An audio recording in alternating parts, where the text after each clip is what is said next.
It's another day guys. Kaya lang tiisin yung lamig today.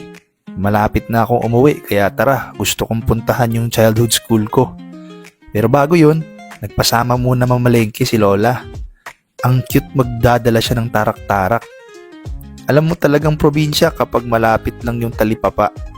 Pero syempre, kada kanto chismisan ng mga thunders. Unlimited ang pagmamarites. Lagi binabanggit yung tatay ko, kamukha ko daw. Buti na yun, di ba? At least somehow may iniwan siyang duplicate. Hindi naman masyadong iba ang palengke dito. Syempre may klase ng isda at gulay na wala sa atin. Pero guys, ang una kong ginagawa pag nandito ako is bumibili ako netong Wang Cai Niunai. Gatas to guys. Paborito namin ng kapatid ko. Pagkatapos ko samahan si Lola ay hinanap ko na yung school namin.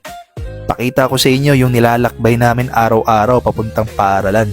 Minsan naliligaw pa nga ako dahil ang layo talaga kung alam nyo lang. Alam nyo noong panahon mahirap ang buhay sa China. Kaya madaming Chinese ang pumunta ng Pilipinas para maghanap ng magandang oportunidad. At sa Pilipinas na sila tuluyan umasenso at nanirahan. Pero guys, nilagyan na pala ng malaking kalsada. Dati kasi may mahabang tulay papuntang school dito. Kaya buti mabilis yung rescue ng kababata ako dito. Sinundo niya ako at sasamahan ako bumisita. Namiss na rin daw niya yung school namin. Ang bait na ito guys. Ibang klase na ngayon, asensado na. Oh, sinama pa yung girlfriend. Di ako informed. Di ba tropa lang ni-request ko? Naging third wheel pa nga bigla. Parang kailan lang talaga ano.